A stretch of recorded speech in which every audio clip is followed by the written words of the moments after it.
Hi, welcome to Seahag101 Studio. I'm so glad you could join me today.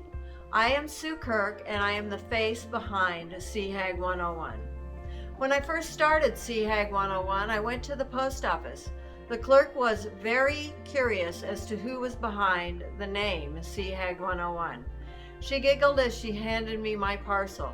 "Hey, I used to be a mermaid," I exclaimed, and added the 101 because Forks is located on the 101 highway. So there you have it as to how I came about the name of Seahag101. I am from Arizona. I lived there all my life. After I graduated from high school, I headed to Northern Arizona University in Flagstaff. I studied for my Bachelor of Arts in jewelry making, so I have received formal training in silversmithing.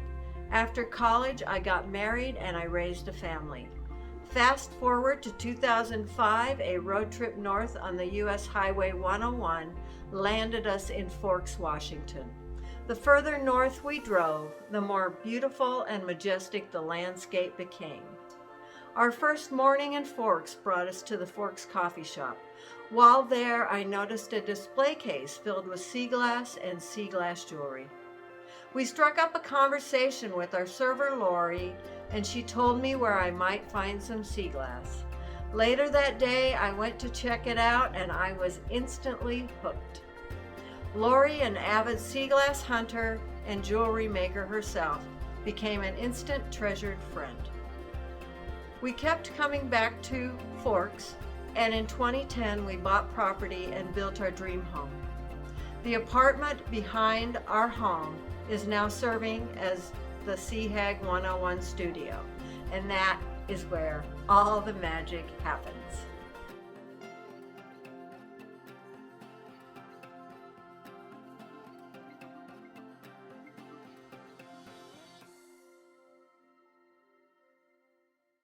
I was going to give you a tour of my studio, but that would probably take only about 2 seconds. Spin around and it's done. So instead, I decided to show you some of the equipment in my studio and how I use it. Thank you for the privilege of your time and enjoy. Here at the rolling mill, I'm going to show you how to roll out a piece of fine silver sheet. I picked out a pattern plate.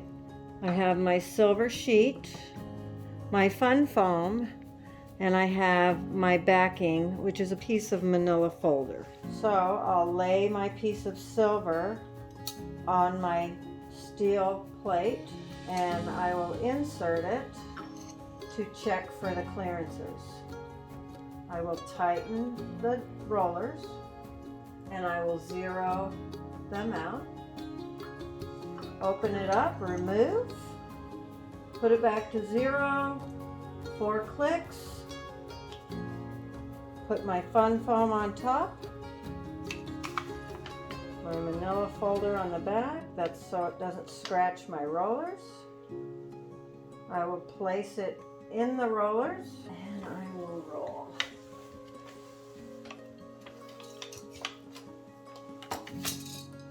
Look what it does to the fun foam. And there we have our piece of patterned fine silver. Got a nice deep pattern, which I really love.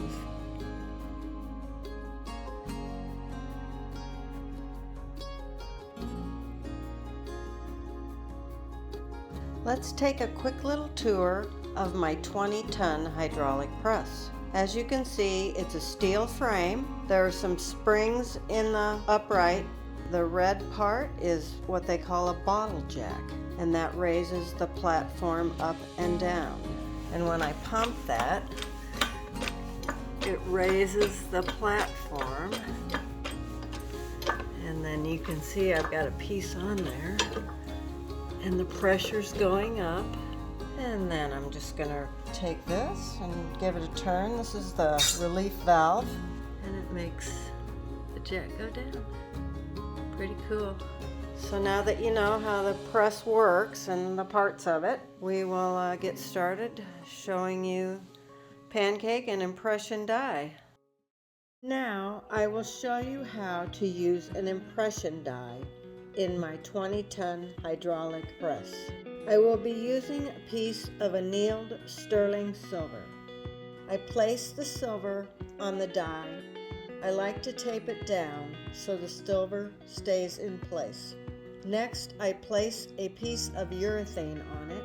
You can also use cardboard, wadded up foil, or even fishing weights. Center the die. Pump up the bottle jack until it is difficult to pump. Release the pressure valve. I check the die to make sure I got all the fine details. Successful.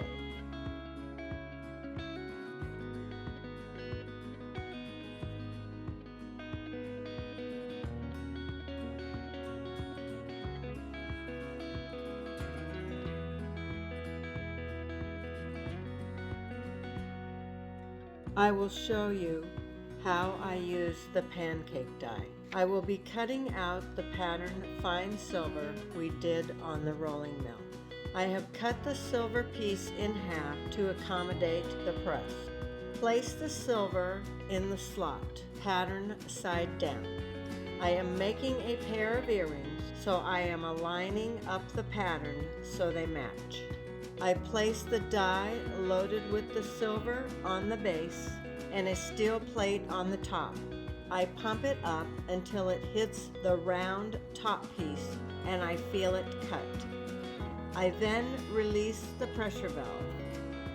I take the pancake die and remove the excess silver and then gently push out the shape. Now for the second one.